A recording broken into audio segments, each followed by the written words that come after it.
So you hear this phrase, choosing yourself. And that's, my topic today is choosing yourself. What does that actually mean? And what does it look like in our lives? It sounds very clean. It sounds empowering. And, I'm in my 40s. I'm a woman. I'm transitioning, or whatever season you're in. And these kind of phrases like choose yourself can make you feel very empowered. But it's really is not a single decision. And the reality of choosing yourself is really messy. It's not pretty, it's slow, it's complicated. And a lot of times we don't want to admit that to ourselves, that this process of choosing ourselves is not as clean as we thought it was going to be. It's not as clean and fun as we expected it to be. So this is what we're going to talk about today, what choosing yourself means. And if you're new here, my name is Janet, and welcome to the Second Collective. So let's dive in. So what are you actually choosing when you say you're choosing yourself? You're choosing discomfort first and foremost.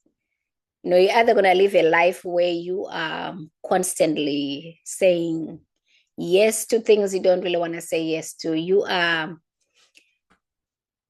kind of putting your own needs on the shelf and doing what makes other people happy. Not that it's bad all the time, but you're choosing discomfort in terms of you're going to have to say no to a lot of things, and you're going to have to actually close a lot of doors, right? You're going to have to say yes to the things that really mean something to you, that you value, and saying no to everything else that you don't want in your life anymore. And this is one of the things that we get to do when we say we are choosing ourselves. The other thing that we probably don't think about is that there are visible costs and there are hidden costs. So choosing yourself might be that the physical cost, maybe you lose friendships, you disappoint people, there are doors that closes to you, that you cannot walk through anymore because of the choices that you're making as you're choosing yourself.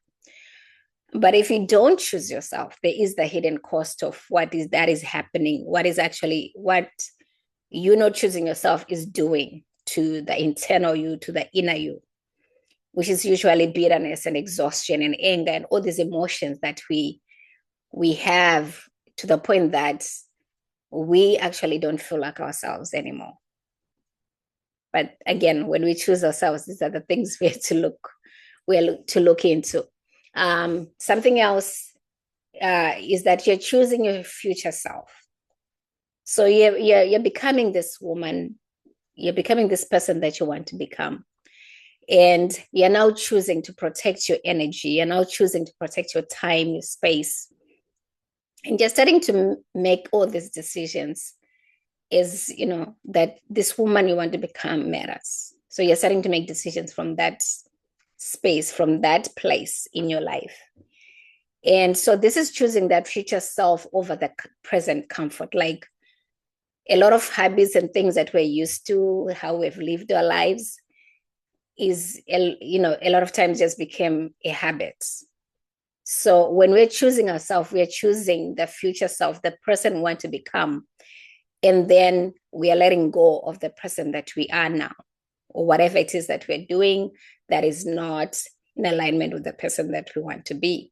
So we are constantly having to choose the future self, the person that we are going after, that we want to become. We're also choosing truth over performance, right? So you are in a place where you stop managing other people's comfort level, how they feel around you, how they feel about you. And you are choosing, to be honest.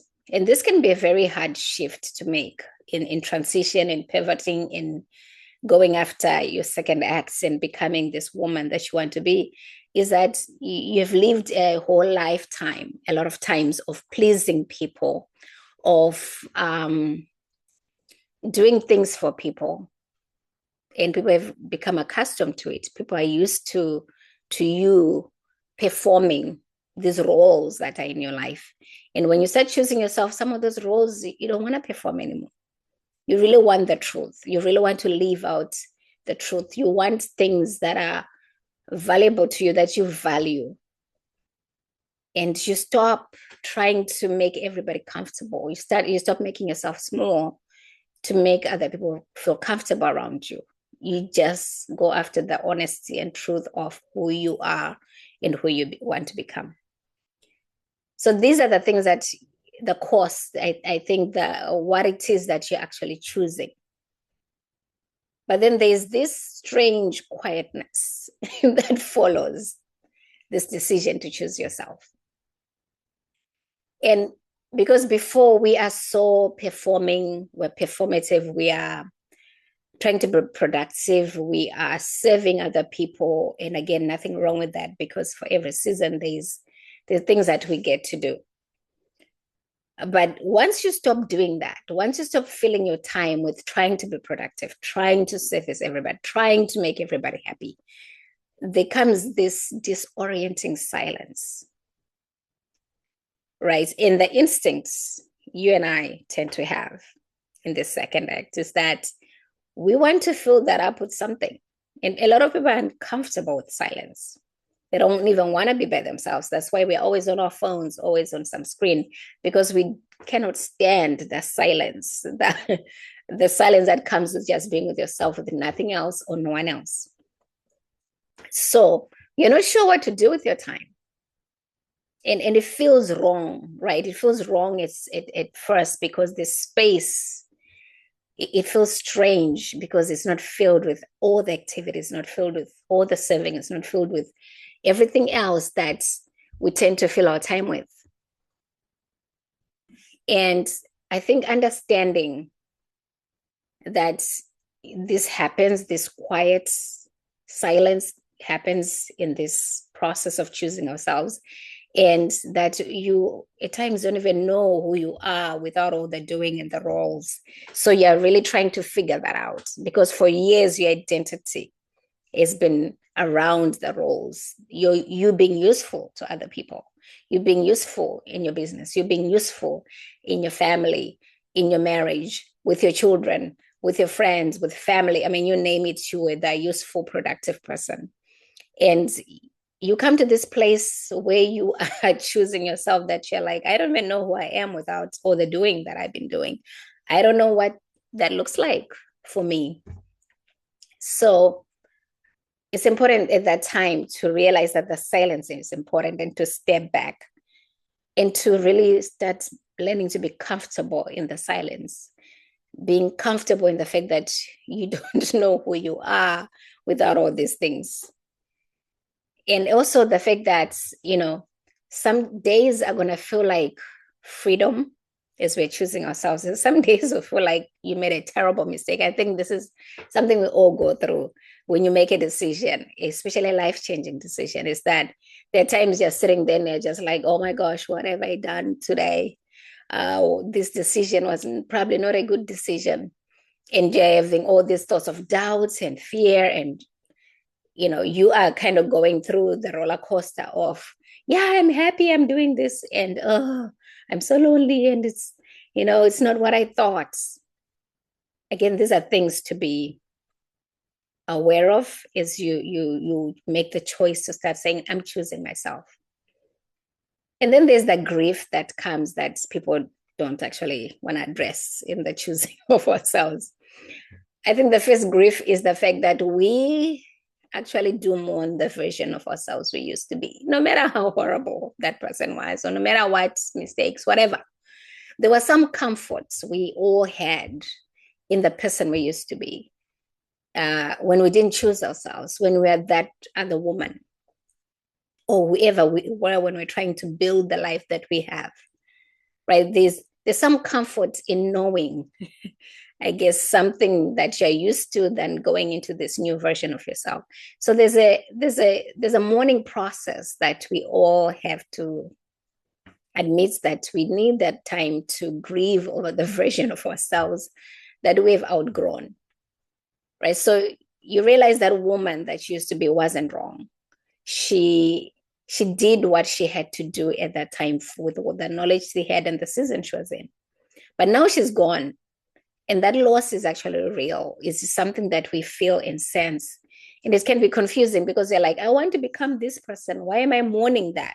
Why am I still kind of, grieving over that? And that's a natural process. In that grieving process, there's also grieving of relationships that you've outgrown, relationships that are no longer moving forward with you, because I do believe there are relationships that are seasonal. There are relationships that are a commitment for life, like marriages. But there are relationships also, even in marriages, that can come to an end, relationships and friendships and families, that the people that you maybe used to hang out with or you used to be very close to in one season, God may just be shedding those people out of your life, preparing you for the next thing that you have, the next season you're going into, the second act you're moving into. So there's a process also of grieving the relationships that are being left behind for whatever reason. And that is okay. And another thing we go through in this grieving process is realizing the time that you've lost, right? We kind of grieve the fact that we feel like we've wasted time. And am I going to ever catch up? Am I going to ever, make the money that I wanted? Am I going to ever build the relationship? Am I going to ever be loved like the way I want to be loved? All these things that start to come up as we are choosing ourselves. And there are things that are, the grief itself is valid because you are making choices that are not easy. You are making choices that are not easy at all. So that is part of, I think, something that is not discussed, which is the grief. There's a grieving process that comes when we say we want to choose ourselves. And then let's talk about the resources, right? Because it's nice to say, well, choose yourself and do this and do this. But there are all these other very practical constraints that we have, whether it's money, whether it's time, because sometimes we can say, well, choose yourself. But if you can't afford to quit or leave the job you have, if you cannot afford to step back and take the time, because there are people who depend on you. So sometimes choosing yourself does not look like burning everything down or leaving the job or leaving the business or leaving whatever, certain things in your life, because there are people who actually depend on you. And so choosing yourself is not always, you might have a vision. It's not always something that can be done quickly or whenever, as soon as you want it, because the resources might not match the vision that you have. So what you're doing then is to really learn to work with what is actually available. Right? The vision might be that choosing yourself means you do certain things, you leave the job, you start a new career, you start a new business. But it's important to step back and acknowledge that you can actually choose yourself, and it might look small, but it's very important.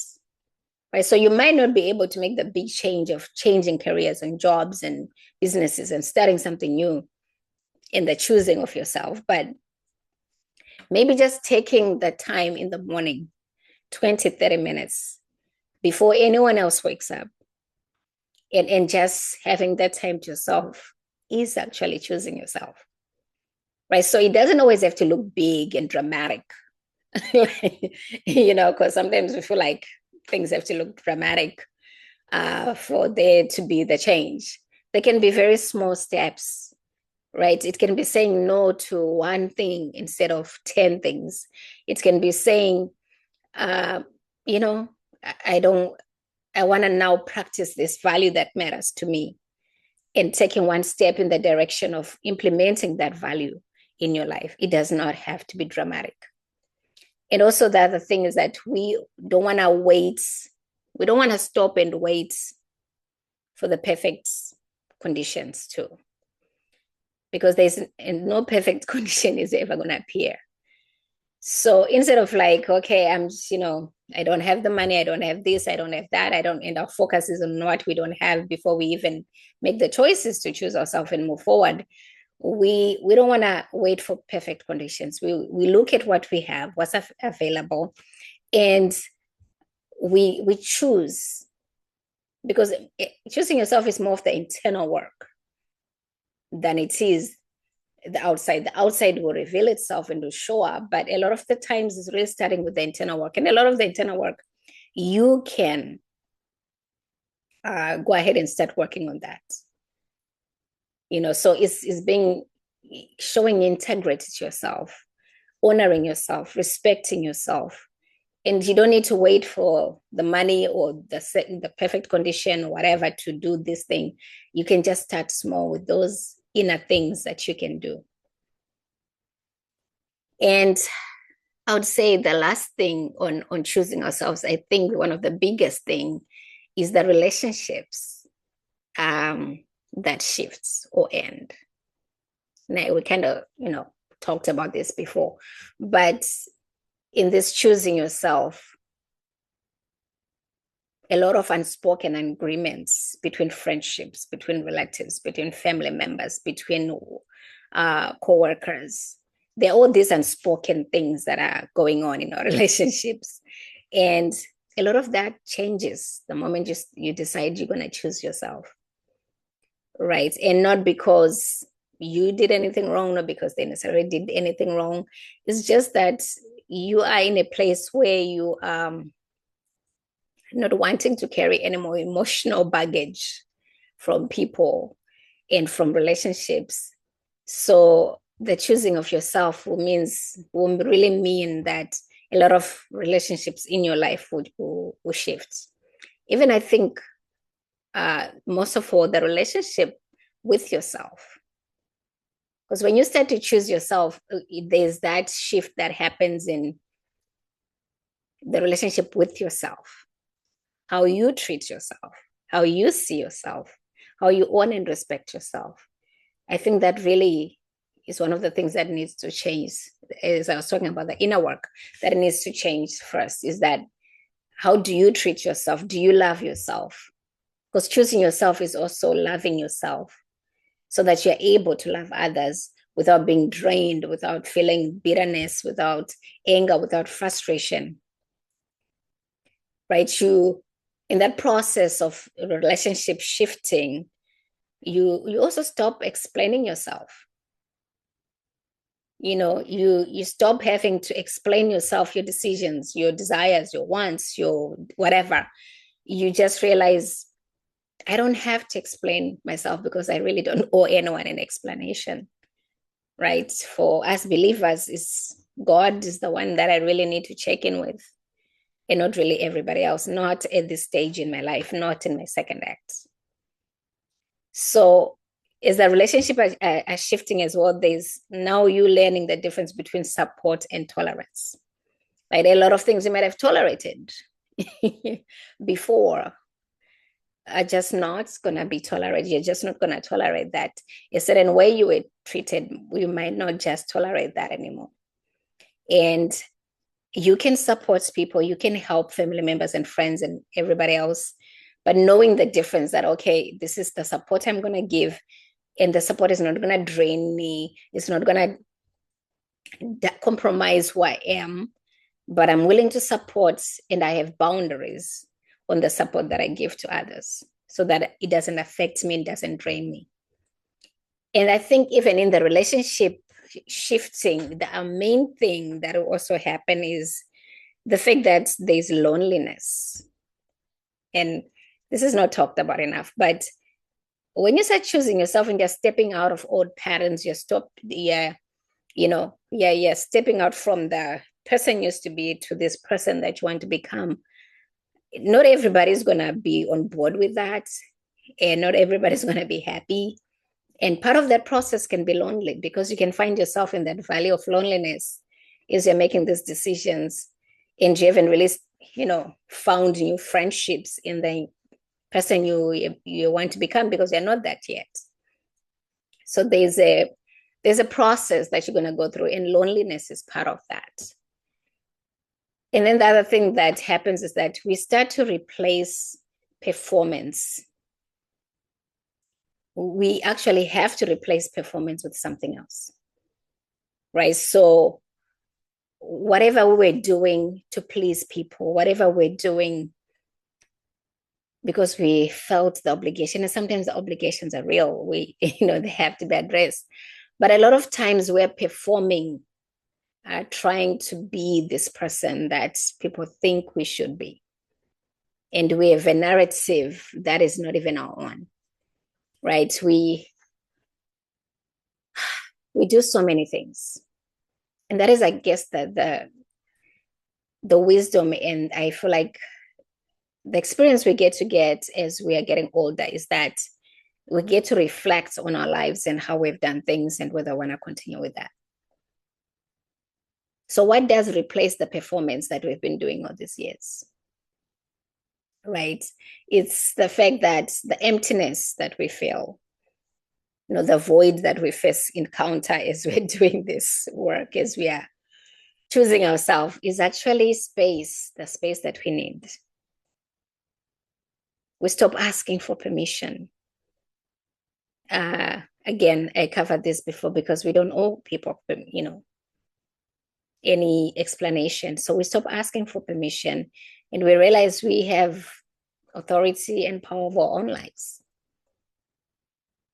For me as a believer, again, God has that authority and power over me, first and foremost, and I come under that. Right. And now we start to build a life that you don't need to recover from, that you don't need to go on a vacation from. Because a lot of times that is the lives that we have. So like, oh, we can't wait for a vacation. You live your whole life. And I've been there where you just live your life for vacation because there's a lot going on. You're building a business, you're building a family, you are managing this and managing that. And you want to escape from your life a lot of times because you have built this life that is so, so busy that you don't have space. So you start to build life, a life that you are happy with, you're content with, it includes all the values that you have. And you also start to discover what you really want. As you're choosing yourself, you start to ask yourself, what do I really want? What are the things that make me happy? What are the values that I have? So all these things start to kind of unravel in a good way as we are choosing ourselves. And it's not necessarily, when we say choose yourself, it's not necessarily, of course, the whole, I want to be this new person. It's simply becoming who you were meant to be, becoming yourself. That's what choosing yourself is. So I hope this video, I hope you found it helpful as you're making those choices, because I do believe we have to choose ourselves a lot of times, and sometimes it is a process. And sometimes you do it over and over again, right? Depending on the season you are in. So I'm hoping that this was helpful. And if you haven't subscribed, please go ahead and subscribe and join our community. The link is in the description. And I look forward to talking to you again soon. Bye.